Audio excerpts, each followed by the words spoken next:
Halo guys, kembali lagi bersama Sunday Movie di sini. Pada video kali ini, Mimin akan menceritakan sebuah film asal Brazil yang berjudul Trash. Film ini bercerita tentang 3 anak pemulung yang membongkar skandal korupsi dari seorang politikus bernama Santos. Sebelum mulai pembahasannya, kami selalu ingatkan untuk menonton filmnya terlebih dahulu agar lebih mengerti dengan alur cerita yang saya ceritakan. Jika kalian tidak masalah dengan spoiler, izinkan Mimin untuk mulai alur ceritanya.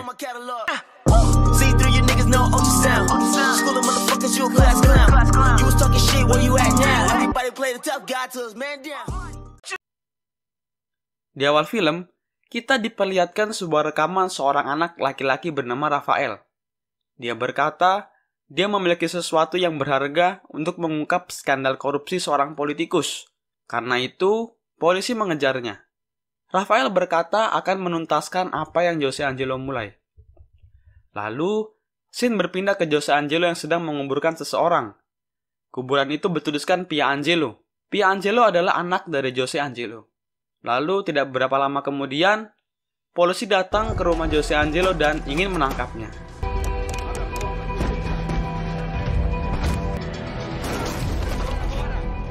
Jose Angelo pun kabur melalui jendela karena rumahnya sudah dikepung oleh polisi.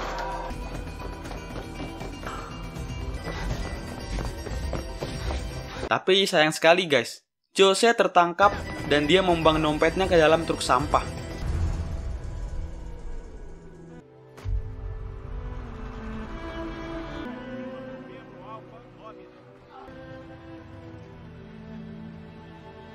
Singkat cerita, truk sampah itu sampai di tempat pembuangan akhir. Dompet itu ditemukan oleh Rafael, seorang pemulung berumur 14 tahun. Rafael pamer ke temannya, Gardo, dan membagi uang yang ada di dompet itu.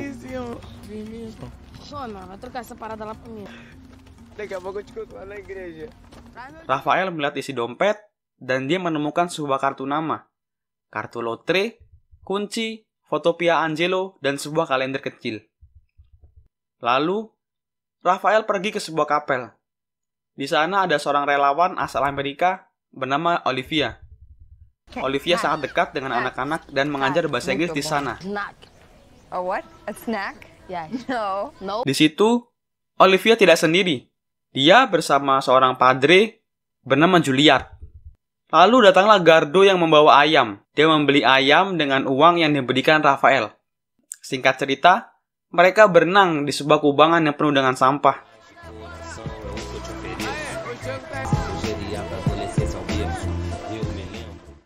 Tapi di saat mereka sedang berenang, polisi datang untuk mencari dompet milik Jose Angelo. Polisi itu dipimpin oleh Federico, tangan kanan dari Santos. Federico, pimpinan dari polisi itu sedang memfoto lingkungan yang ada di sana.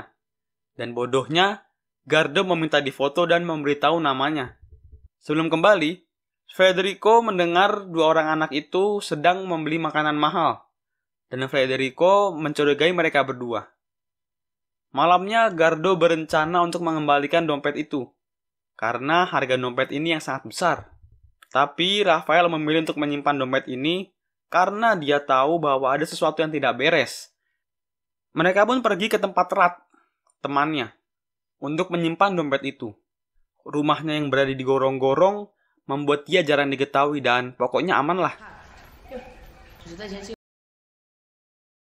Rat mengetahui sesuatu. Dia tahu kunci ini biasa digunakan orang-orang untuk membuka loker di stasiun. Keesokan harinya, mereka pergi ke stasiun. Saat mereka sampai di stasiun, mereka langsung melancarkan aksi mereka, dan Gardo bertugas untuk menarik perhatian polisi dengan berpura-pura mencuri. Adegan kejar-kejaran dengan polisi pun terjadi, sementara Rat dan Rafael membuka loker itu. Mereka berdua terkejut, karena isi dari loker itu hanyalah sebuah amplop. Dalam kereta, mereka membuka amplop yang mereka temukan. Amplop itu ditujukan untuk João Clemente, seorang narapidana, dan isi amplop itu hanya sebuah surat dan foto Pia Angelo bertuliskan angka-angka. Singkat cerita, mereka sampai di kapel. Di sana dia diam-diam meminjam laptop Padre Juilliard, sementara Rat mengalihkan perhatian Olivia dan Padre Juilliard.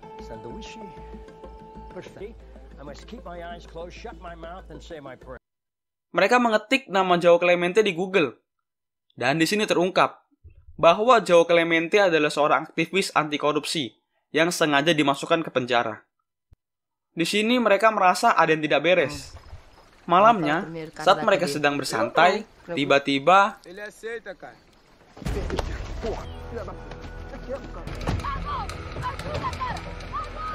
Rafael diculik oleh Federico. Gardo yang menyadari Rafael telah diculik langsung melapor ke Padre Juilliard. Padre Juilliard bersama anak-anak pergi ke kantor polisi terdekat untuk melaporkan hal ini. Tapi sayangnya, polisi di sini tidak menanggapi laporan dari Padre Juilliard. Mereka semua malah diusir dari kantor polisi itu.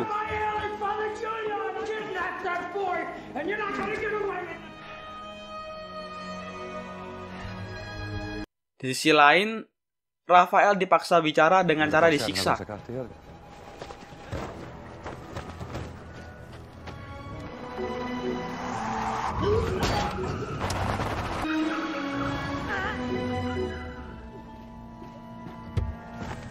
Tapi Rafael bilang bahwa dia hanya menemukan sejumlah uang dalam dompet itu. Lalu Federico kembali menyiksa Rafael dengan lebih keras.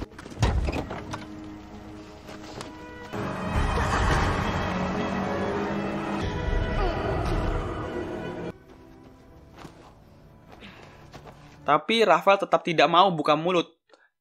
Federico pun menyuruh anak buahnya untuk membunuh Rafael.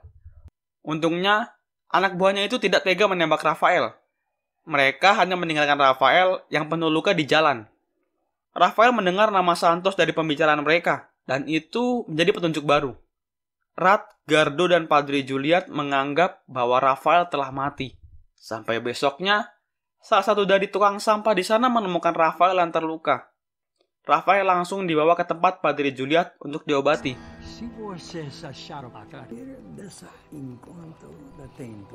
Kejadian ini tidak menyurutkan semangat mereka untuk mengungkap kebenaran. Begitu juga dengan Rat, yang akan mengikuti kemanapun Rafael pergi. Lalu malamnya, mereka menyusun sebuah rencana dan membohongi Olivia. Gardo berbohong bahwa kakeknya adalah pengacara yang sedang ditahan. Dan Gardo harus bertemu dengan kakeknya untuk meminta bantuan keadilan. Padahal, yang di dalam penjara itu adalah Joao Clemente. Mereka terpaksa berbohong agar bisa mengunjungi Clemente di penjara dan memberikan surat yang mereka temukan di dalam loker stasiun. Singkat cerita, mereka membagi tugas. Gardo dan Olivia pergi ke penjara, Rat dan Rafael pergi ke rumah Santos karena Rat mengetahui keberadaan rumah Santos dari televisi. Keesokan harinya, mereka menjalankan tugas masing-masing.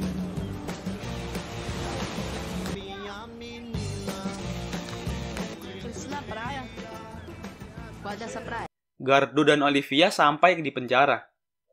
Awalnya mereka tidak boleh masuk, tapi Olivia menyogok polisi di situ dengan uang. Di sisi lain, Rat dan Rafael berhasil menyerap masuk ke rumah Santos. Dia dihadang oleh salah satu penjaga di sana. Mereka berdua berhasil memancing penjaga itu untuk membeberkan informasi bahwa Jose Angelo yang dulunya adalah tangan kanan dari Santos telah membawa uang hasil korupsi milik Santos berjumlah 10 juta dolar, sekaligus laporan transaksinya. Di sisi lain, Gardo dan Olivia bertemu dengan Clemente. Expensive, isn't it?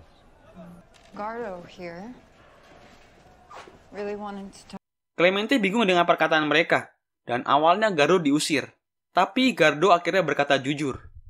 Dia ke sini untuk memberi surat yang ditulis oleh Jose Angelo untuk Clemente. Gardo mengingat isi surat itu dan menceritakannya. Caro senhor, Tudo ficará exposto. Olivia terlihat bingung, dan Clemente merasa terharu mendengar itu. Clemente langsung memanggil Marco dengan wajah yang penuh semangat untuk membawakan Bibelnya. Di dalam Bibel itu, sudah ada kode-kode yang mengungkap skandal korupsi milik Santos. Tapi sayangnya, Marco tidak memberikan Bibel itu. Gardo harus mengambil Bibel itu besok dan harus membayar $1.000. Mereka pun sampai di rumah Olivia. dan memikirkan bagaimana caranya mendapatkan uang $1.000. Olivia menawarkan kepada anak-anak itu untuk menceritakan kejadian sebenarnya dan direkam. Anak-anak itu pun setuju. Straight over there. Deixar nós aí. Isso. Hates me. Tapi, ketika perekaman berlangsung, tiba-tiba polisi datang. Untungnya, anak-anak itu langsung pergi dan bersembunyi. Sayangnya, Olivia ditangkap polisi dan tempat tinggal mereka dibakar. Mulai saat itu, mereka harus berjuang sendiri dan harus mengambil Bible itu. Ketika mereka berjalan tanpa arah, Rat memutuskan untuk kembali dan menyuruh mereka menunggunya. Ternyata, Rat mencuri uang milik Padre Juilliard untuk mengambil Bible itu dari Marco. Rat terlihat tidak tega, tapi dia terpaksa. Singkat cerita, mereka menyusun rencana untuk mengambil Bible itu, karena dia tahu Marco akan membawa polisi yang lain untuk menangkapnya. Setelah menyusun rencana dengan matang, Gardo langsung menemui Marco. Awalnya berjalan dengan lancar, tapi semua itu tidak sesuai dengan rencana mereka. Alhasil, kejar-kejaran pun terjadi.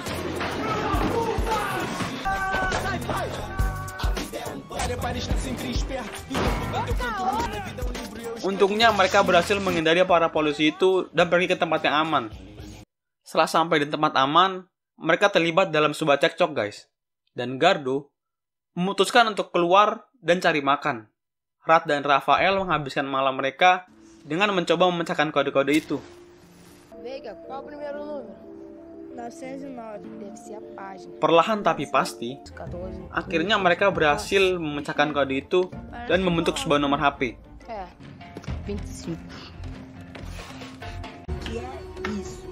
Di sisi lain, Gardo yang sedang memulung makanan di luar menyadari bahwa polisi telah datang ke tempat itu. Dengan cepat, Gardo langsung menghampiri temannya dan kabur. Mereka ditolong oleh seorang wanita yang ditemui Gardo tadi, dan mereka berhasil menjauh dari tempat itu. Setelah menjauh dari tempat itu, Rafael mencoba menelepon nomor yang berhasil dia pecahkan tadi. Nomor itu tersambung ke pemakaman San Francisco. Di sisi lain, Federico berhasil menemukan tempat persembunyian mereka dan menelpon nomor yang ada di dinding itu juga. Federico dan Rafael sama-sama tahu bahwa nomor itu adalah nomor pemakaman San Francisco. Singkat cerita, Rafa dan kawan-kawan menuju ke pemakaman yang disebutkan di telepon itu. Dia ingat ada satu petunjuk lagi, yaitu sebuah kartu kalender.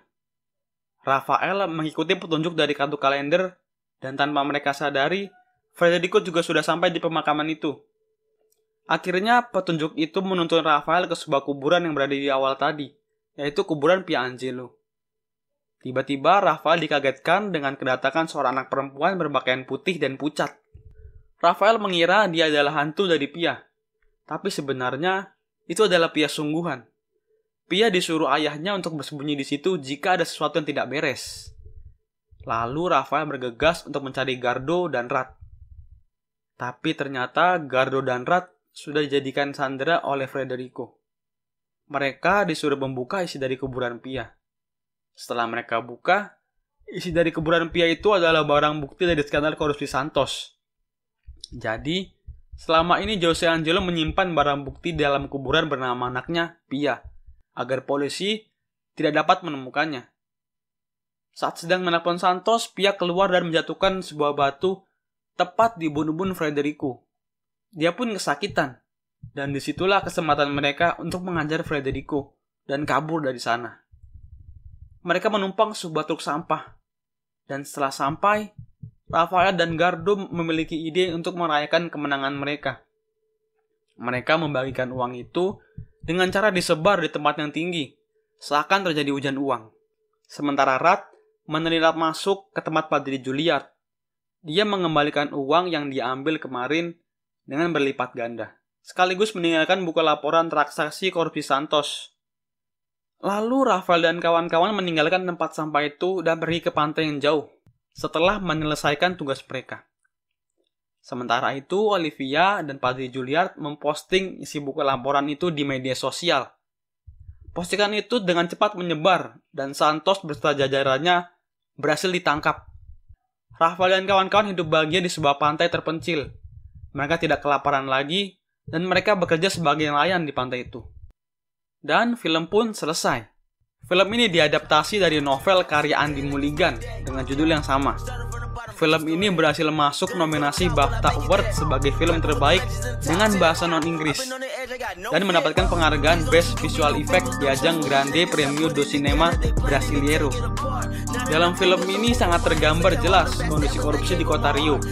Bahkan, untuk mengunjungi penjara sekalipun, mereka harus menyogok polisi. Oke, segitu saja pembahasan dari film Trash. Nantikan film-film seru berikutnya hanya di Sunday Movie. Mimin pamit undur diri. Stay safe, stay healthy, and see you. Time now. People like a trust is hard to find now. Swear to God, there's so much on my mind now. Coming for the word, I put this mine now. This shit is automatic and I come up with the static. I ain't never been to college, but they gotta give me credit and I'm doing